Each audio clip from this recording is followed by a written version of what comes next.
नमस्कार मित्रों, आपका बहुत बहुत स्वागत हमारे YouTube channel teaching learning event with Anil पर। आप सभी प्रशिक्षु भाई बहन का बहुत बहुत स्वागत। आइए आज इस वीडियो में पढ़ते हैं डीएलएड सेकंड सेमेस्टर मैथ के पाठ्यक्रम में। टॉपिक है आपका प्राकृतिक पूर्ण पूर्णांक तथा परिमेय संख्याओं की अवधारणा। कल आपने सामान्य परिचय पढ़ा था, मैंने पढ़ाया था आपको सामान्य परिचय। प्राकृतिक संख्या क्या होती है, पूर्ण संख्या क्या होती है, पूर्णांक संख्या किसे कहते हैं और परिमेय संख्या किसे कहते हैं, ये हो गया था। आज इस पर सवाल कैसे आपके परीक्षा डीएलएड सेकंड सेमेस्टर में पूछे जाते हैं इसको देखेंगे। ठीक, तो आइए देखते हैं। तो पहला जो प्रश्न है प्राकृतिक संख्याओं से संबंधित, संख्या रेखा से संबंधित। ठीक, संख्या रेखा पर दी गई संख्याओं को कैसे प्रदर्शित करते हैं। ठीक, तो आइए देखते हैं। तो ये संख्या रेखा होता है ऐसे, नंबर लाइन इसको इंग्लिश में कहते हैं। ऐसे बना लिया जाता है और यहाँ बीच में जीरो होता है और ये ध्यान दीजिएगा इस तरफ दाहिनी ओर धनात्मक संख्याएं, ठीक, और बाईं ओर ऋणात्मक संख्याएं लिखी जाती हैं। ठीक, इधर दाईं ओर क्या होता है, धनात्मक संख्याएं, धनात्मक, और बाईं ओर ऋणात्मक संख्याएं लिखी जाती हैं। ये ध्यान दीजिएगा। ठीक, दाहिनी तरफ क्या होती है, धनात्मक संख्याएं और बाईं तरफ ऋणात्मक संख्याएं लिखते हैं। इसी को लाइन नंबर कहा जाता है इस पे भी। और यहाँ जीरो रहता है बीच में, उससे समान दूरी पर सभी संख्याएं लिखी जाती हैं। यहाँ पर 1, 2, प्लस के साथ भी आप लिख सकते हैं, उसके साइन चिन्ह के साथ भी, या तो ऐसे लिख दीजिए। अगर कोई साइन नहीं है तो संख्या ऑलरेडी पॉजिटिव मानी जाती है। यहाँ पर 3, 4, 5, 6, 7, 8, 9, 10। ठीक, ऐसे यहाँ पर लिखा जाएगा। इधर दाहिनी तरफ प्लस में। अब इन्हीं संख्याओं को अगर हम इस तरफ लिखेंगे बाईं तरफ तो माइनस साइन के साथ लिख देंगे, ऋणात्मक संख्याएं इस साइड में रहेंगी। ठीक, संख्या ही रहेगी। इधर जीरो के इस तरफ बाईं तरफ अगर लिखा जाएगा तो माइनस में लिखा जाएगा उसे। यहाँ पर देखिए -1, -2, -3, -4, -5, लाइन छोटी पड़ रही है, आगे हम बढ़ा दे रहे हैं, -6, -7, -8, -9 और यहाँ पर -10।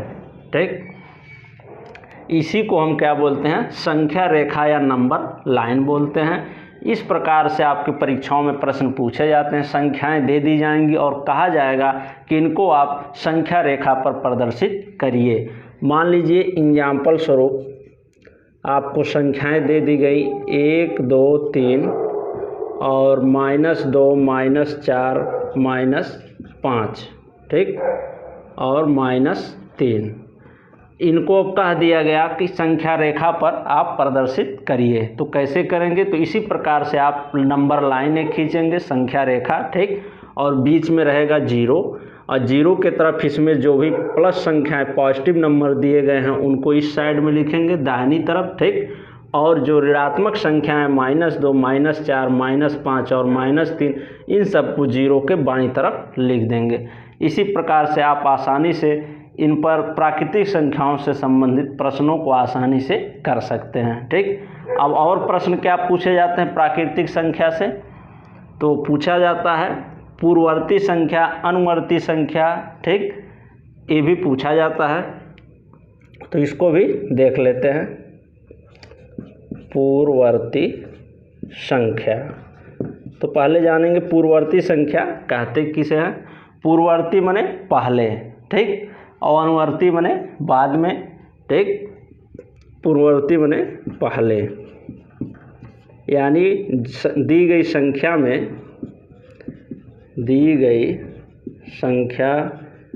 में से एक घटा के एक घटाकर, ठीक। जैसे कोई संख्या दी गई उसमें से एक घटाकर हम निकाल देंगे, घटा देंगे, तो जो संख्या प्राप्त होगी वो दी गई संख्या की पूर्ववर्ती संख्या कहलाएगी, ठीक। और अनुवर्ती संख्या जो होगी ठीक इसी का विपरीत होगा, ठीक। दी गई अनुवर्ती माने बाद में या आगे, ठीक, बाद में दी गई संख्या में +1 यानी 1 जोड़कर, ठीक। अगर अनुवर्ती पूछा जाता है तो आप दी गई संख्या में 1 जोड़ देंगे, पूर्ववर्ती पूछा जाता है दी गई संख्या में से 1 घटा देंगे, ठीक।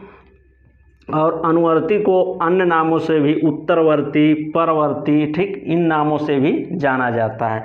तो ये ध्यान दीजिएगा, अगर इसको आपको परवर्ती या उत्तरवर्ती संख्या कहता है तब भी आप क्या निकालेंगे, अनुवर्ती संख्या ही निकालेंगे और इसी मेथड से कि दी गई संख्या में 1 जोड़ देंगे।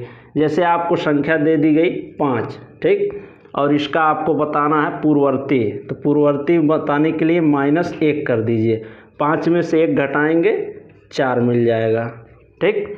ये कहलाएगा इसका पूर्ववर्ती, ठीक, इसको बोलेंगे पूर्ववर्ती, ठीक।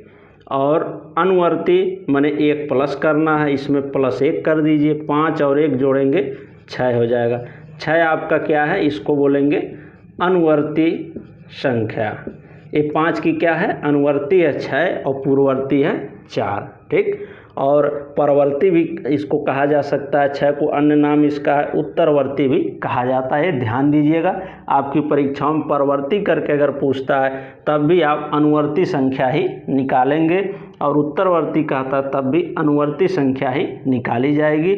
और यही ध्यान रखना, अनुवर्ती में 1 जोड़ देंगे, पूर्ववर्ती में 1 घटा देंगे। इसी प्रकार से किसी भी संख्या का पूछा जाए आप आसानी से निकाल सकते हैं। और यहाँ पर संख्या रेखा की मदद से भी आप निकाल सकते हैं। जैसे यहाँ पर मैं एक संख्या इंडिकेट कर दिया, संख्या रेखा पे 4, ठीक। अब 4 का मैं पूछ रहा हूँ पूर्ववर्ती बताइए, तो इधर चले आइए, एक बाईं तरफ बढ़ जाएंगे, 1 माइनस कर देंगे, और अनुवर्ती पूछेगा तो 1 आगे कदम बढ़ा देंगे, ठीक। तो 1 आगे बढ़ाएंगे तो 5 मिल जाएगा, और 1 पीछे कदम बढ़ाएंगे इधर तो 3 मिल जाएगा, यानी 4 में से 1 घटाएंगे 3। और उत्तरवर्ती या अनुवर्ती मैंने आगे बढ़ना है तो 4 से 1 आगे जाएंगे, यानी 1 प्लस होंगे तो 5 आ जाएगा, ठीक। तो इसी प्रकार से इस पूर्ववर्ती, अनुवर्ती संख्या और संख्या रेखा पर संख्याओं का प्रदर्शन, ये सब रिलेटेड प्रश्न आपकी परीक्षा में जो पूछे जाते हैं, ठीक। अब एक प्रश्न और पूछा जाता है परिमेय संख्या से संबंधित, ठीक। तो परिमेय संख्याओं को आइए देखते हैं। जिसे बटे में दिया रहेगा, पूछेगा कौन सा छोटा है कौन सा बड़ा है, उसको आइए देख लेते हैं। आइए आगे देखते हैं परिमेय संख्या से कैसे प्रश्न पूछे जाते हैं आपकी परीक्षाओं में। तो बटे के रूप में जो संख्याएं लिखी जाती है, आपको मैंने कल बताया था, उनको परिमेय संख्या कहते हैं। उसमें छोटा और बड़ा भिन्न करके पूछता है। जैसे दे दिया 2/3 और 5/3, ठीक। इसमें पूछेगा कि कौन सी भिन्न बड़ी है, आपको बताना है कौन सी भिन्न बड़ी है, कौन सी भिन्न बड़ी है, ठीक। तो इसको कैसे आप बताएंगे, देखिए। तो भिन्न जो दिया है उसमें देखेंगे, पहले हर को देखेंगे, अगर हर समान है तो अंश में तुलना कर लेंगे। आपको मालूम है जैसे 2/3 लिखा है तो ऊपर वाले को हम क्या कहते हैं, अंश कहते हैं, ठीक। और इस नीचे वाले को बोलते हैं हर, ठीक। तो अंश और हर पहले देखेंगे, जो दोनों भिन्न दिए गए हैं दोनों का अंश क्या है, ठीक। अंश क्या है, 2 है और 5 है, डिफरेंट है, ठीक। हर देखते हैं, हर दोनों का क्या है, समान है। 3 इसमें भी है 3 इसमें भी है, ठीक। तो इसमें कैसे जानेंगे कौन छोटा है कौन बड़ा है, ठीक। तो हर को छोड़ दीजिए, हर तो समान है। अब अंश में देख लेंगे, जिस भिन्न का अंश बड़ा होगा वो भिन्न बड़ी होगी, और जिस भिन्न का अंश छोटा होगा वो भिन्न छोटी होगी। तो यहाँ पर देखिए ये पहली जो भिन्न है 2/3, इसका अंश क्या है 2 है, और ये 5/3 है, इसका अंश है 5। तो अंश किसका बड़ा है, दूसरे वाले का 5/3 का। तो ये भिन्न हो जाएगी बड़ी, और इसके तरफ मुंह खुला रहेगा, ऐसे चिन्ह इसका होता है बड़े का, और जिधर बंद रहता है इसको छोटी भिन्न कहेंगे। ठीक, तो ये छोटी संख्या की तरफ बंद और बड़ी की तरफ खुला मुंह रहेगा। ठीक, ये ध्यान दीजिएगा। तो यहाँ पर आपकी जो बड़ी भिन्न है वो क्या हो जाएगी 5/3। ठीक, 5/3 जो होगी बड़ी होगी, यही आंसर हो जाएगा, और 2/3 छोटी होगी।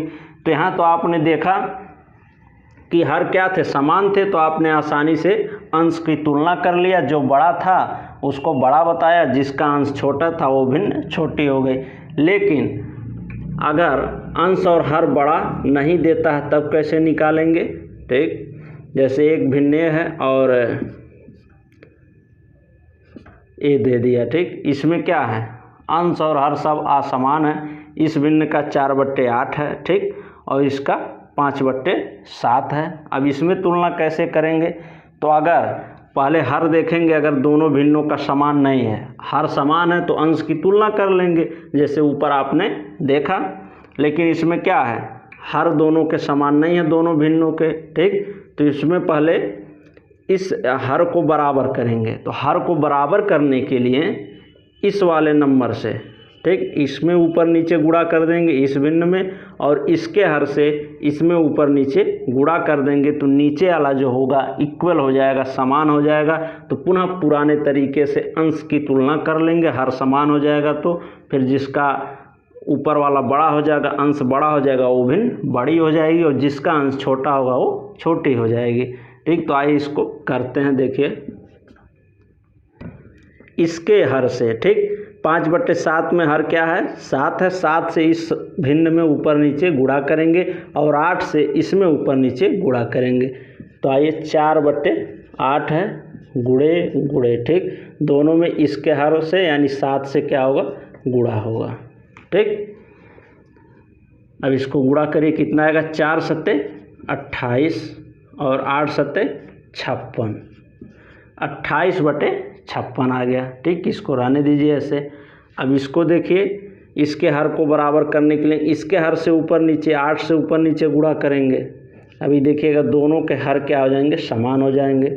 अब 5/7 है, इसमें ऊपर नीचे गुणा होगा 8 से, इसके हर से, तो इसका हर क्या है 8 है आपका, 8 से गुणा होगा। 8 से आपने गुणा किया ऊपर नीचे, क्या प्राप्त होगा 5×8 = 40 बटे 8 सत्ते 56। ठीक, ये प्राप्त होगा। अब देखिए दोनों ये भिन्न बदल गए, पहले 28/56 और 40/56। पहले क्या था, दोनों का जो हर था भिन्न भिन्न था, समान नहीं था। अब क्या हो गए, समान हो गए। ठीक, दोनों भिन्न क्या हैं, ये 28/56 और 40/56, दोनों के हर समान हो गए। तो इसमें अगर छोटी बड़ी, अब आप आसानी से बता सकते हैं कौन सी भिन्न छोटी होगी, कौन सी बड़ी होगी। ठीक, तो इसमें हरों को हर समान हो गए, अंश की तुलना कर लीजिए। ठीक, तो यहाँ पर देखिए 28 है, 40 से बड़ा कौन है, 40 बड़ा है, यानी ये भिन्न क्या होगी, बड़ी होगी। 40/56 ये बड़ा होगा।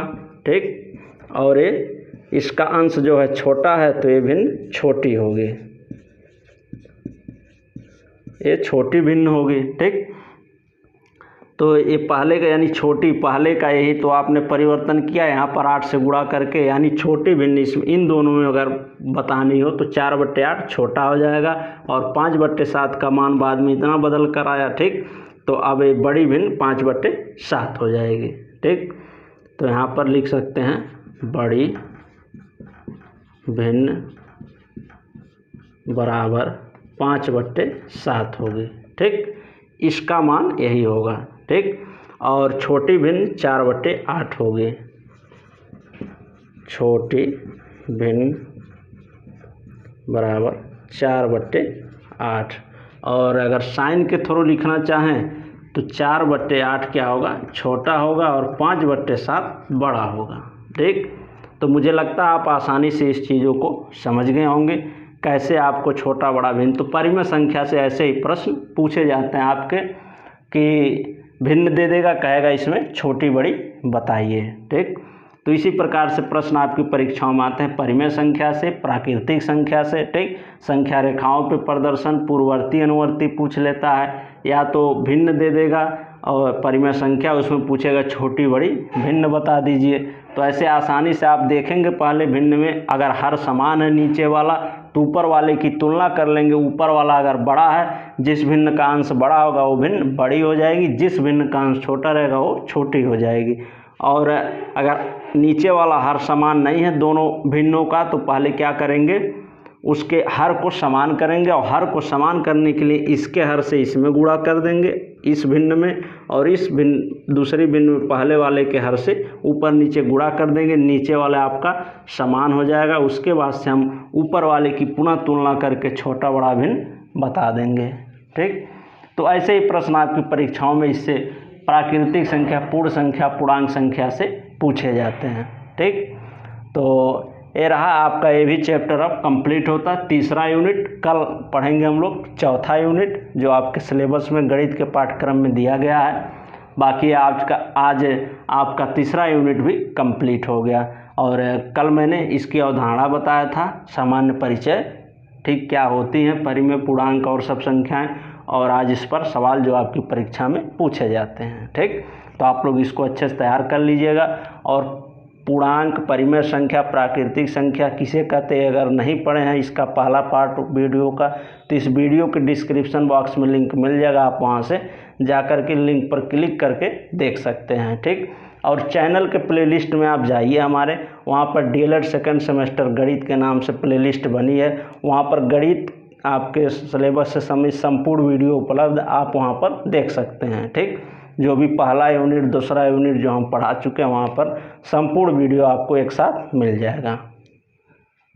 तो ठीक है मित्रों, ऐसे ही संपूर्ण पाठ्यक्रम की तैयारी के लिए आप हमारे चैनल को सब्सक्राइब कर लीजिए और अन्य साथियों के पास शेयर अवश्य करें, और लाइक भी वीडियो को कर दिया करें अगर अच्छा लगे तो। ठीक मित्रों, धन्यवाद, मिलते हैं नेक्स्ट वीडियो के साथ।